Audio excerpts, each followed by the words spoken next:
In 1919, he hit 29 home runs and was sold to the New York Yankees. A three-run home run for Buffington. The Yankees now lead it by a score of 3-2. Bill Lee is now going over to a couple of the Yankees, and there they go again. Hits it to deep left. That might send the Yankees to the World Series. Varitek and A-Rod going at it. Roberts is going. Posada's throw. Roberts safe. What can I say? Just tip my hat and call the Yankees my daddies. Welcome to Fanbase, a deep dive into the greatest rivalry in sports, episode 42. Let's just title it, Can the Yankees Actually Pull This Off? Question mark, hammer. Because it's stunning what they've done since the All-Star break. I'm Brian Shackman, along with John Senecal. We welcome our Odyssey family, or wherever you're listening to this podcast. I mean, John, even you and your most optimistic. We wrote this team off just 2 weeks ago. I said, no chance they make the playoffs. This is insane. Playoffs? Seriously. I mean, what a difference. You know, the All-Star break obviously was like, almost a month ago. But yeah, what a difference 2 weeks makes. And the trading deadline, obviously, it's all going to point back to that, even though Rizzo is on the COVID now. It is all going to point back to the trading deadline and the way these two teams are heading right now, Brian. They're only 12 games over 500. It's not like they've developed some incredible formula for, they're not going to win 100 games. But I don't know. Like, I look at the team and I'm still like, where is this coming from? Well, I'm really head-scratching myself. Well, exactly. When you look at the team right now, you got to really wonder where it's coming from because they're a shell of themselves. I mean, there is the next guy up, I guess, really, when you think about it. Who's the next guy they're pulling out of Scranton or pulling off of a waiver wire to come in and play for them? Right, so let's sort of throw out our rundown then, because we were going to talk about COVID and the Yankees. We're going to talk about guys like Andrew Velazquez, but let's just bring that all up to the top. But before we get to whether you think they can pull it off, I mean, they've done this recent run without Jordan Montgomery, without Garrett Cole. It's pretty stunning that they've been able to do it. But does that mean that maybe it's good to have some no-names in there and they shouldn't maybe chase this big salary, big name approach? Well, I mean, obviously, if you're watching the Yankees play now, you know that it doesn't really mean money. If you watch Giancarlo Stanton play, he's making $30 million a year, and meanwhile, there's other guys that are doing just as good as him. It's definitely not money. We know that because if you look around the league, teams win without spending money. But it is amazing that with so far, they win, but they don't win World Series. No, they don't win World Series, but the Yankees haven't won World Series since 2009 either. So True. It's history would say, yes, spend money. I mean, the Dodgers are spending more money than anybody this year. But again, you need that mix of young and old players, and you're never going to be able to buy a team that has a star at every position because they're never going to stay healthy. That's just how it works, But going back to your question, Brian, I mean, the Yankees this season, 21 players so far on the IL for injury or COVID. And I mean, like you said, right now, Gio, Cole, Montgomery, Severino, Torres, Rizzo, Chapman, Andujar, Sanchez, O'Day, Kluber.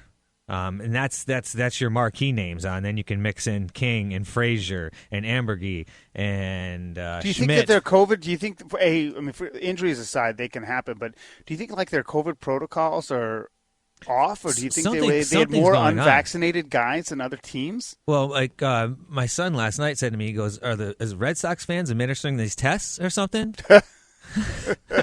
I mean, it's unbelievable. If you look around the league, Brian, I mean, I guess I would think we're going to be reading about it if there's other guys that are really testing positive. Now, Trey Turner was traded, and he didn't start right away because he had COVID. But it doesn't look like there's any other team getting ravaged like the Yankees are. Right. So what does that mean? That they have a huge percentage that wasn't vaccinated? Well, I thought they were like at an 85 percentile way back in the day, and that was before Judge and before Higgy and for Loizaga. I mean, obviously Cole is huge. Them and Rizzo right now is not the time you want Rizzo to be getting the COVID. Well, I was the analogy I've created on the radio is that if a pro athlete says when asked about a vaccine if they're vaccinated and they say it's a personal decision, that means they have not been vaccinated. If a politician answers the same question and says it's a personal decision, it means they have been vaccinated and don't want their voters to know.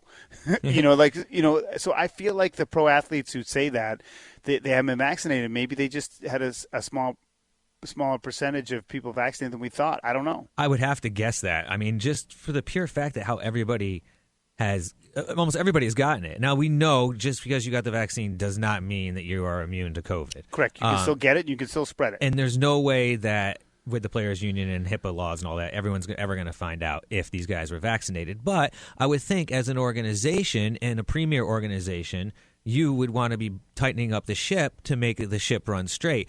And again, I'll go back to it. What other teams across Major League Baseball are having this issue?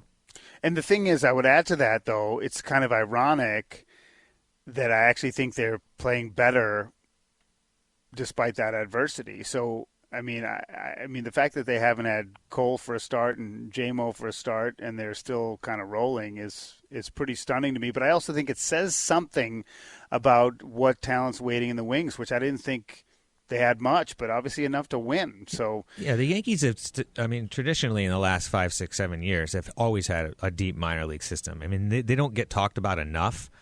Because I think a lot of the times these guys, they can't poke through. You know what I mean? They just don't. They just don't poke through. So no one ever. Because sometimes they'd rather sign somebody than let somebody get a shot from double and triple. Right. You look over in Oakland. There's James Kaplerian, who they drafted, and he was a big stud for them, and they traded him. All right. So he's a star for Oakland right now, and he'll probably come back to bite them in the playoffs. Maybe, maybe not. Right. But it's the Yankees. You just, like you said, these big name stars are clogging up spots on the roster, so you just can't crack through.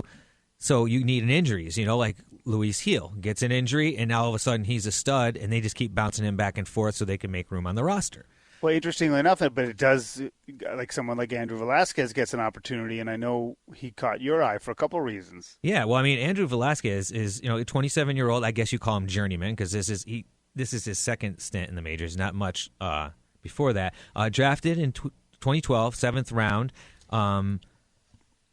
By Arizona, 243rd pick overall, but he went prep high school in Fordham, New York, and he's from the Bronx. He's a local boy. Local boy, grew up a huge Yankees fan, has pictures of him at the stadium, on the field.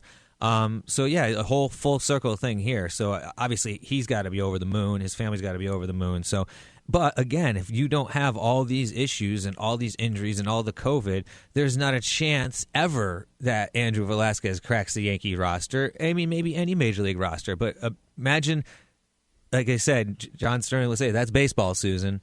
Yeah. Back to the original question, can the Yankees pull it off? I'll let you stew on it. I'll give you my answer. It's funny. People are going to say, well, 2 weeks ago you thought there's no chance they make the playoffs. And I said that. I even said that last week. And I'm sorry, I can have a bad take and pull it back. I don't know how they don't make the playoffs. And the reason is it's just the momentum is there. Maybe it's a touch early, right? We're not into September yet. But when I think about the Red Sox, the Yankees, the A's, and the Blue Jays, I think the Red Sox are the weakest. I think the Yankees are the hottest. And the Blue Jays may be the best. And I just don't have faith that Oakland can sustain it. So I actually think the Yankees' biggest problem here is the Toronto Blue Jays. Yeah, the Blue Jays are just a great team, great hitting team. Everyone said it all along, and now they got Springer back. And they made an addition by getting Jose Barrios from the Twins. Yeah. So they are definitely a better team, and they are in it to win it, obviously, and they're not going to go away.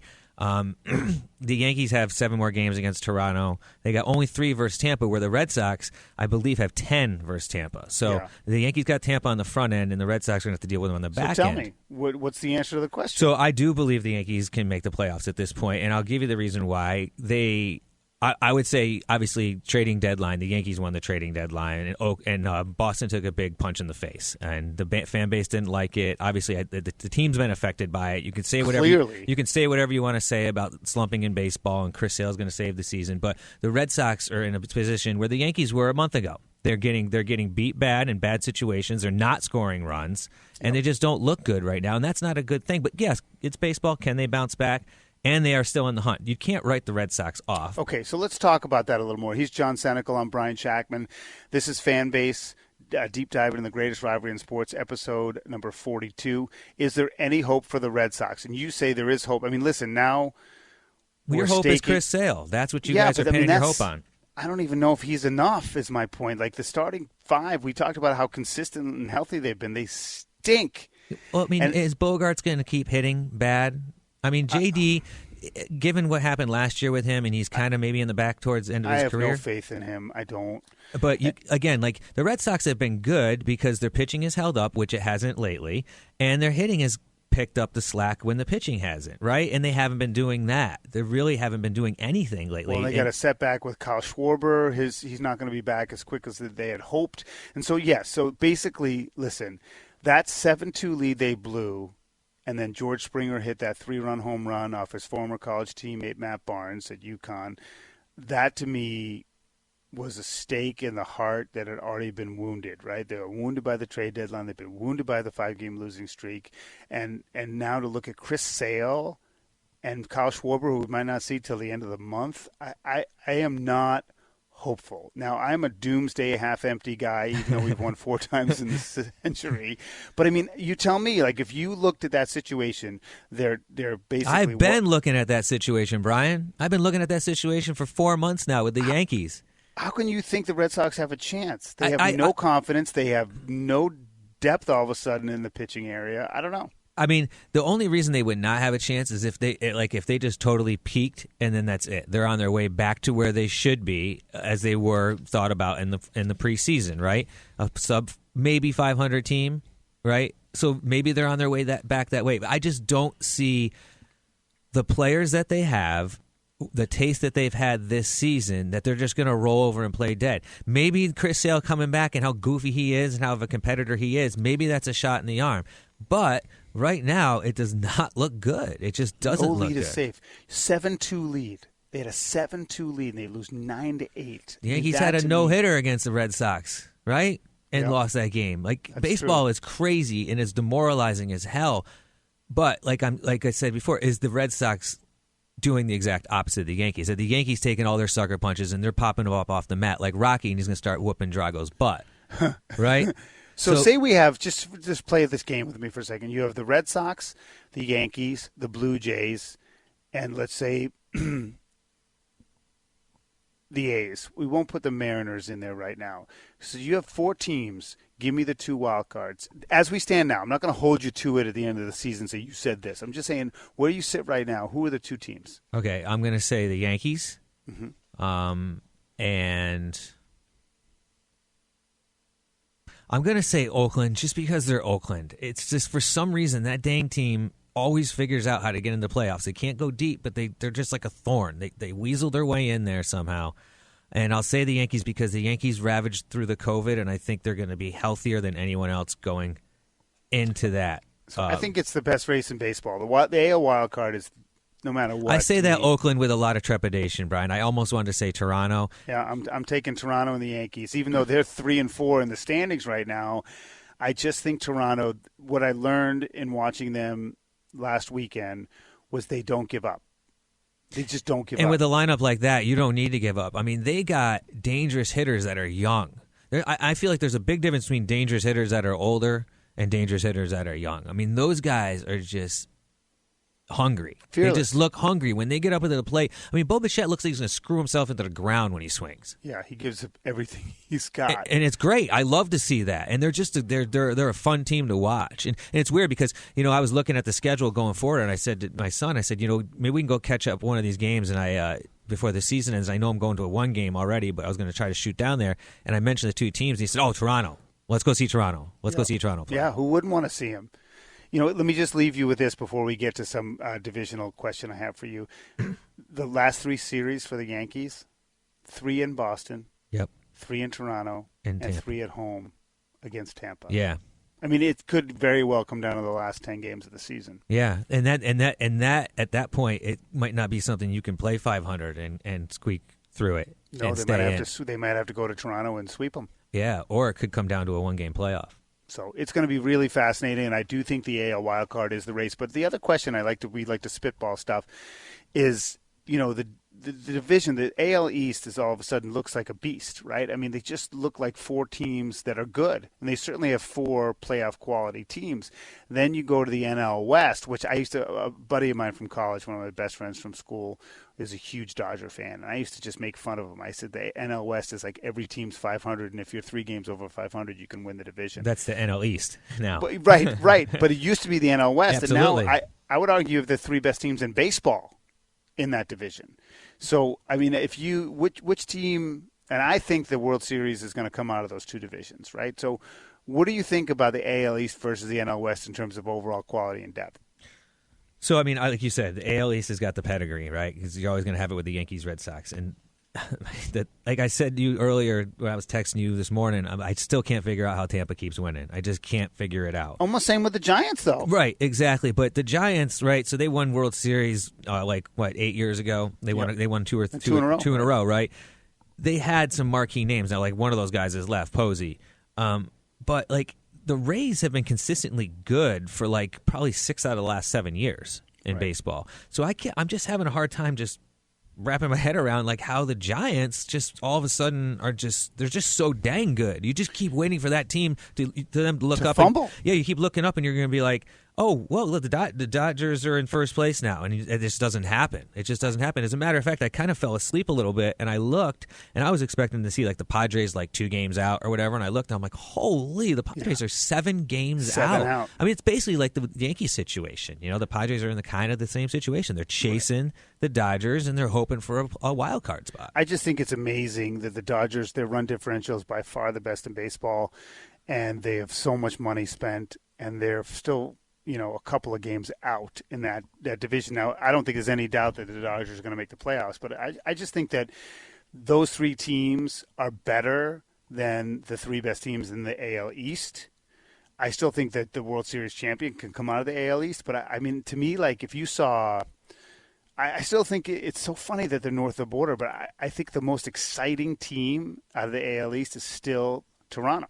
And I think that if you put them against the Dodgers or the Padres, imagine if you had Vlad Guerrero Jr. against Tatis Jr. Like that would be. Now I don't know if they get the TV ratings, but if you like baseball, that is just porn. So yeah, if I want an exciting game with just energy galore and just people pushing the buttons and going at each other, yeah, the Padres and the Blue Jays would be pretty insane. Oh my god! But the Padres, they got a ton of question marks too. I mean, they have Tatis taking fly balls in the outfield, so there's a lot of because he's defensively he is not good, and I know Bobby Dickerson is kicking himself right now because I know he's put a lot of work into him. So maybe his calling is not shortstop, maybe it is outfield, and with his athletic ability, dude, can you imagine what that dude could do in center field? Going after the ball? I mean, there's no doubt in my mind that Fernando Tatis Jr. can learn to play the outfield and probably learn it pretty dang quick. And behind him, they got plenty of guys. They got Jake the Rake, and they got Kim. And, I mean, they stood pat as far as not trading any of their players, but I think it might kick them in the butt for not getting Scherzer. I really do. Interesting. All right, listen, time to go.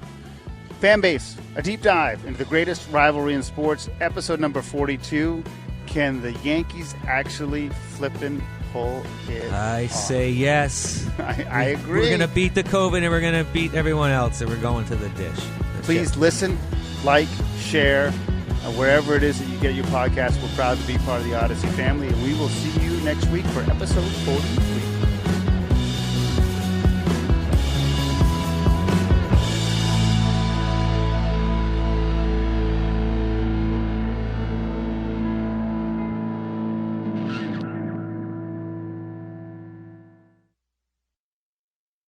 Looking to get rid of a second or inefficient fridge or freezer, but don't want the hassle of moving it?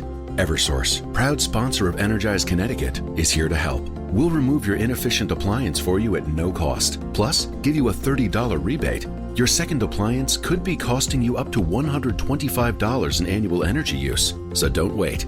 Schedule your pickup today at Eversource.com to get started on saving money and energy while helping the environment. Paid for by a charge on customer energy bills. Move in with Frontier. Hey, it's us. Your 10 o'clock status meeting? Sorry, I was on mute. We heard you were moving. It's time to upgrade your internet. With Frontier, there are no data caps or annual commitments. It's just $32.99 per month with autopay. So, let's talk next steps. Make the switch. Move in with Frontier. Go to frontier.com/move-in for complete offer details. Services subject to availability and all terms and conditions. The COVID-19 pandemic showed us how a microscopic virus could upend our lives. There is so much out there that we need to understand, but for every threat, there are heroes working at the edges of science and policy to protect us. I'm Dr. Abdul El-Sayed, former Detroit Health Director and host of Crooked Media's America Dissected. Every episode, I talk to the doctors, scientists, culture makers, and policy leaders who are working out new ways to protect us against our biggest threats. New episodes of America Dissected every Tuesday. Listen on Odyssey, Apple Podcasts, or wherever you get your podcasts.